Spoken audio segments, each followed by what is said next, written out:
Bienvenue sur Romandie 360, le réseau social local, vitrine du talent et du savoir-faire.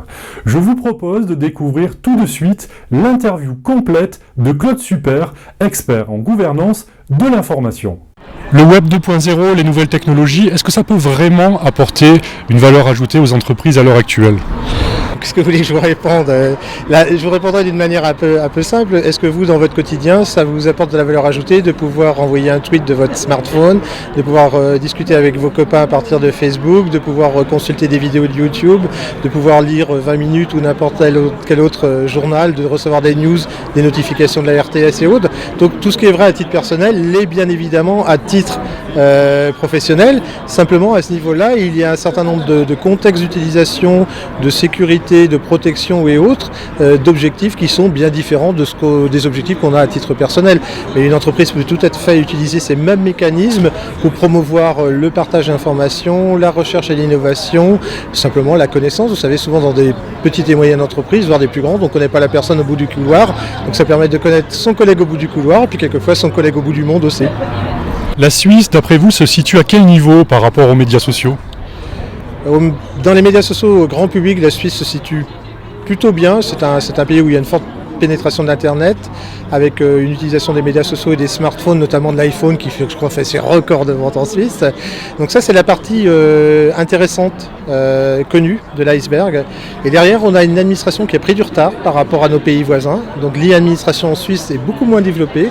Le vote par électronique était quelque chose dont on parle, mais on entend plus souvent parler en mal qu'en bien. Et surtout, les entreprises aujourd'hui sont de ce point de vue-là relativement frileuses. Elles attendent de voir, elles sont très pragmatiques, elles voient des expériences bonnes, des expériences moins bonnes. Et aujourd'hui, elles ont encore besoin de comprendre, et c'est ce que j'essaie de faire avec elles, c'est quelle est vraiment pour elles la valeur ajoutée à court terme, plutôt que de lancer des grands projets comme certaines entreprises ont pu le faire. Les réseaux sociaux d'entreprise, bien sûr vous y croyez. Qu'est-ce qui manquerait pour que ça fonctionne, que ce soit optimal en fait ? Alors moi je pense d'abord que ça fonctionne bien. Mais ce qui manque, ou ce qui peut manquer, c'est la définition des objectifs. Je l'ai dit dans cette conférence, arrêtez de penser à des outils. Vous n'achetez pas une fonctionnalité ou une plateforme. Vous mettez en place une autre manière de travailler, une autre manière de discuter, une autre manière d'échanger, dont vous espérez qu'elle va vous délivrer des bénéfices à court, moyen et long terme.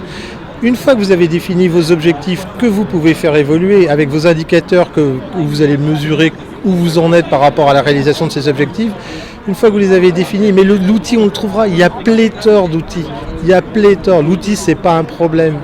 La question que vous avez posée c'est qu'est-ce que je vais faire de mon entreprise, où est-ce que je veux aller, comment j'embarque avec moi mes forces, mes ressources humaines, parce que ce sont eux qui sont importants dans cette étape et qui sont toujours importants.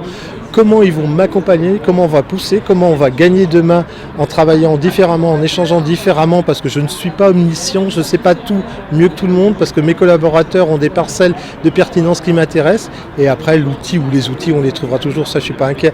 Mais le social en entreprise, ça marche bien. L'apprentissage tel qu'on le fait, c'est du social en entreprise. Des meetings, des réunions, la machine à café, c'est aussi du social en entreprise. Mais les plateformes, elles aident à formaliser et surtout à pérenniser un certain nombre de contenus, parce que quand on parle de la cafétéria, généralement tout le monde a oublié ce qu'on a dit. Par contre, quand c'est dit dans le cadre d'un outil ou d'une plateforme informatique, ça reste et ça peut être utilisé et valorisé par d'autres. Justement, les salariés s'inquiètent un petit peu, se disent si je vais sur une plateforme, la direction, les RH vont surveiller ce que je fais et finalement j'ai aucune liberté, c'est même dangereux.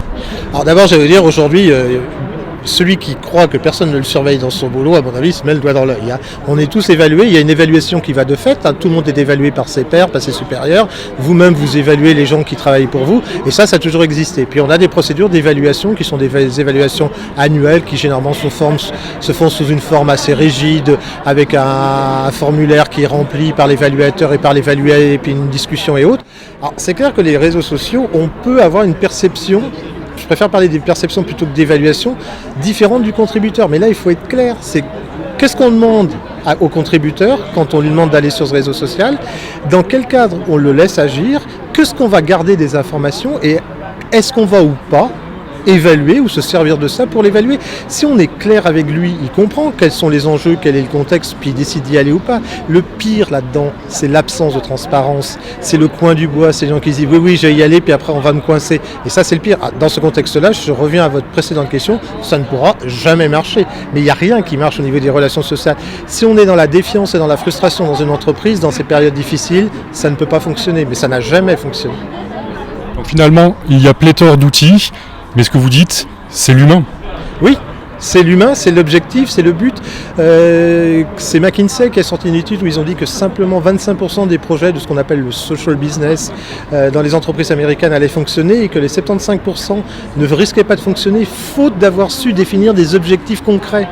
Donc c'est bien un problème de management, c'est pas un problème technique, c'est pas le service informatique qui n'a pas fonctionné, c'est le management qui n'a pas su exprimer sa vision, la décliner au travers des outils qu'elle allait proposer et dire clairement aux gens, voilà, cette entreprise, on veut l'amener là, on a besoin de vous, on vous demande de participer à ça, on vous demande de modérer, on vous demande de ne pas faire circuler de l'information à droite ou à gauche, mais vous savez, les fuites d'informations, c'est pas le social en entreprise qui va les apporter. Je rappelle qu'il y a quelques années, dans une banque genevoise, il n'y avait pas forcément de social, il y en a qui sont partis avec des CD, et je crois que ça s'est fait ailleurs. Donc ce problème de la sécurité des données, c'est un problème qu'il faut traiter à part. Le social dans l'entreprise, c'est une envie de travailler, d'avancer et de gagner ensemble. Au niveau, à l'extérieur, les réseaux sociaux publics, qu'est-ce que vous en pensez ? Est-ce que ça peut remplacer finalement à court terme les sites internet ? Alors, si on parle là, c'est différents réseaux. Si on parle de Facebook, j'y crois pas. Parce que Facebook est concentré sur sa propre logique de marketing. Par contre, il y a un outil qui est assez intéressant, j'aime pas beaucoup faire de la pub, mais qui est Google. Vous savez, quand vous vous baladez à l'étranger, vous avez tous des smartphones avec Google Maps, et si vous vous retrouvez, même ici maintenant en Suisse, vous faites par exemple recherche d'une pizzeria, mais sur Google Maps, pas sur Google, le moteur de recherche. Et il va vous indiquer les restaurants qui sont à proximité de votre lieu, de vous vous situez en géolocalisation, et ces restaurants, ils commencent à avoir des pages descriptives et ils commencent à être notés par les internautes. Donc vous arrivez là à un outil qui ne va pas remplacer tout de suite des sites web, mais qui apporte en mobilité une information extrêmement pertinente, disponible tout de suite à l'endroit où vous êtes. Vous êtes à New York, dans la 52e rue, vous cherchez un restaurant japonais, et ben vous allez retrouver avec des notations de gens qui y sont allés, donc vous pouvez faire un choix, puis vous pouvez très bien dire, tout compte fait, je vais pas faire un japonais parce que c'est trop cher, ou parce que ça me plaît pas, ou parce que les notes sont pas bonnes. Vous voyez la photo de Google Street View avec la vitrine, donc vous avez déjà une appréciation comme ça visuelle du magasin.